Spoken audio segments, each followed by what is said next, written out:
Hi friends, കുറച്ച് ദിവസം മുമ്പ് ഫേസ്ബുക്കിൽ ഒരു ചെറിയ വീഡിയോ ഞാൻ കണ്ടായിരുന്നു കേട്ടോ. ആനി വള്ളിക്കാപ്പൻ എന്ന് പറയുന്ന ഒരു മാഡത്തിൻ്റെ വീഡിയോ. അവർ ബന്നാർഘട്ട റോഡിലുള്ള ഒരു ഗ്രാമീണ മാർക്കറ്റ് വിസിറ്റ് ചെയ്യുന്നത്. അപ്പോൾ അതിലവർ പറയുന്നുണ്ട് അവിടെയുള്ള പ്രൊഡക്റ്റൊക്കെ നിങ്ങൾ വാങ്ങണം, ഫാമേഴ്സിനെയും ആർട്ടിസൻസിനെയൊക്കെ സപ്പോർട്ട് ചെയ്യണം എന്നൊക്കെ. അപ്പോൾ എനിക്കും തോന്നി അവിടെ ഒന്ന് വിസിറ്റ് ചെയ്യണമെന്ന്. അപ്പോൾ സൺഡേസിലാണ് ഈ മാർക്കറ്റ് ഉള്ളത്. അപ്പോൾ ഇന്ന് രാവിലെ ഞാനും ജിജോയും അപ്പോൾ ഷീബയോട് ചോദിച്ചപ്പോൾ ഷീബയും ഷാജിയും അവരും വന്നു കേട്ടോ. അപ്പോൾ ഞങ്ങൾ 4 പേരും കൂടി ഒരുമിച്ച് പോവുകയാണ് ചെയ്തത്. നൈസ് റോഡെയാണ് ഞങ്ങൾ പോയത്. ഇവിടെ നിന്നൊരു 14 കിലോമീറ്റർ ദൂരമേ ഉള്ളൂ. അപ്പോൾ ഞങ്ങൾ അവിടെ എത്തിയപ്പോൾ കണ്ടതെന്ന് വെച്ചാൽ വളരെ ബ്യൂട്ടിഫുള്ളായ ഒരു ഗ്രാമീണ അന്തരീക്ഷം തന്നെയായിരുന്നു കേട്ടോ. ശരിക്കും പറഞ്ഞാൽ ബാംഗ്ലൂർ സിറ്റിയിൽ നിന്ന് മാറിയിട്ട് ഒരു ഗ്രാമപ്രദേശം പോലെ ഞങ്ങൾക്ക് തോന്നിയത്. റാഗി ഖാന എന്നാണ് ആ മാർക്കറ്റിൻ്റെ പേര്. അവിടെ ഒരു സ്കൂളുണ്ട്, സമഗ്ര ശിക്ഷണ കേന്ദ്ര എന്ന് പറഞ്ഞിട്ട്. അതിൻ്റെ ഭാഗമായിട്ടാണോ ആ മാർക്കറ്റ് എന്ന് അറിയില്ല. അതിൻ്റെ കോമ്പൗണ്ടിൽ തന്നെയാണ് മാർക്കറ്റ്. ഒത്തിരി പേര് ഇതാ സഞ്ചിയൊക്കെ ആയിട്ട് വന്നുമുണ്ട്, സാധനങ്ങൾ മേടിച്ച് പോകണമുണ്ട് കേട്ടോ. മലയാളികളെയൊക്കെ ഞങ്ങൾ കണ്ടായിരുന്നു. പിന്നെ അവിടെ സെയിൽ നടക്കണവിടത്തും ഒത്തിരി മലയാളികളുടെ സ്റ്റാളുകളൊക്കെ കണ്ടായിരുന്നു കേട്ടോ. നമ്മളെ കാണുമ്പോൾ തന്നെ അവർക്ക് മനസ്സിലാവുമല്ലോ മലയാളീസ് ആണെന്ന്. ഇത് ഓരോ പ്രൊഡക്റ്റുകളും ഇങ്ങനെ ഡിസ്പ്ലേ ചെയ്തിട്ടുണ്ട്. ഇതൊക്കെ ഓർഗാനിക്കാട്ടോ.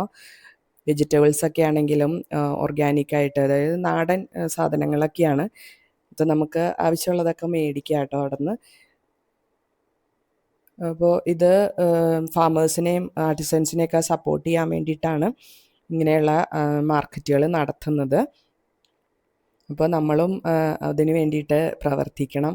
അതിന് വേണ്ടിയിട്ടാണ് ഈ വീഡിയോസ് ഇടുന്നത്. വീഡിയോസ് നമ്മൾ ഷെയർ ചെയ്യുമ്പോൾ കുറേ ആളുകളൊക്കെ ചെന്നും മേടിക്കുകയൊക്കെ ചെയ്യുമല്ലോ. ഇപ്പോൾ ആനി മാമിൻ്റെ വീഡിയോ കണ്ടിട്ടാണ് ഞങ്ങൾ പോയത്.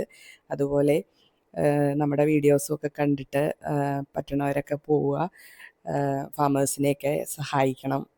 അതിന് വേണ്ടിയിട്ടാണ് നമ്മളൊക്കെ ഈ വീഡിയോസൊക്കെ ഇങ്ങനെ പോസ്റ്റ് ചെയ്യുന്നത്. തേനൊക്കെ നല്ല അടിപൊളി തേനുണ്ട്, വെണ്ണ, നെയ്യ്, അങ്ങനെയുള്ള പ്രൊഡക്റ്റുകളൊക്കെ ഉണ്ട് കേട്ടോ. പിന്നെ ഇതുപോലെ വളമാല, കമ്മൽ, ഡ്രസ്സ്, കോട്ടൺ ഡ്രസ്സുകൾ, പിന്നെ ഇങ്ങനെ വുഡൻ പ്ലേറ്റുകൾ, സ്പൂൺസ്, അതൊക്കെ ഉണ്ട് കേട്ടോ. എല്ലാം കണ്ട് ഇങ്ങനെ നടക്കാനും ഒരു രസമാണല്ലോ. ഒത്തിരി ആളുകളുണ്ടായിരുന്നു. എന്താ മനെ ബെണ്ണ എന്ന് പറഞ്ഞിട്ട്, വെണ്ണ ശരിക്കും ഇങ്ങനെ പാത്രത്തിൽ ഇങ്ങനെ വെണ്ണ കടഞ്ഞ് വെച്ചേക്കുക, നമുക്ക് ടേസ്റ്റ് ചെയ്യാനൊക്കെ തരും കേട്ടോ.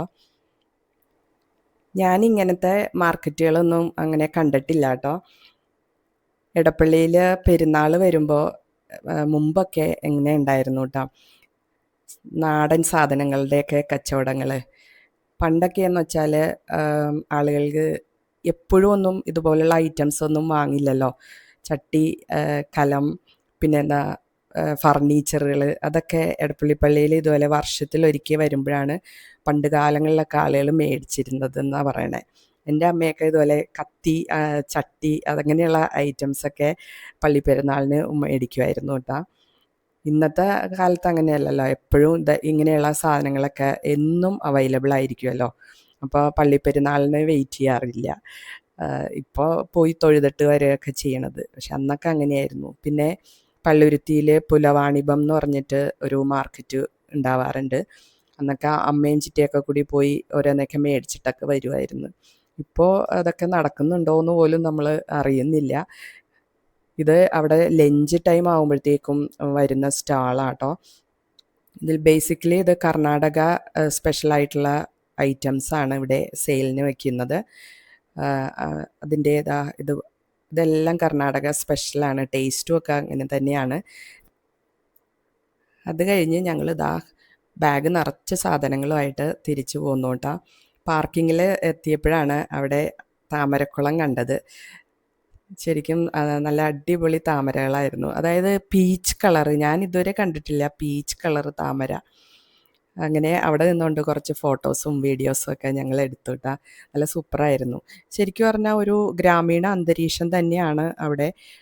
നമ്മുടെ നാട്ടിൻപുറത്തിൽ കാണുന്ന ചെടികളും മരങ്ങളും ഒക്കെ ആയിരുന്നു. പിന്നെ അവിടെ ഞാൻ സ്പെഷ്യലായിട്ട് കണ്ടത് നമ്മുടെ തൊട്ടാവാടി പണ്ട് ചെറുതിലെയൊക്കെ ഇങ്ങനെ അതിൻ്റെ ഇല തൊട്ട് നമ്മൾ ഉറക്കുമായിരുന്നല്ലോ തൊട്ടാവാടീനെ. ഞാനും ഷിബി അവിടെ നിന്നുകൊണ്ട് തൊട്ടാവാടിയിൽ കളിക്കുകയായിരുന്നു കേട്ടോ.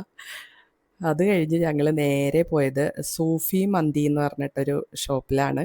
അപ്പോൾ ഷീബയും ഷാജിയൊക്കെ പോയി കഴിച്ചിട്ടുണ്ട്, നല്ല അടിപൊളിയാണ് എന്നൊക്കെ പറഞ്ഞ് അങ്ങനെ ഞങ്ങൾ അവിടെ പോയിട്ട് സൂഫി മന്തി ട്രൈ ചെയ്തു കേട്ടോ.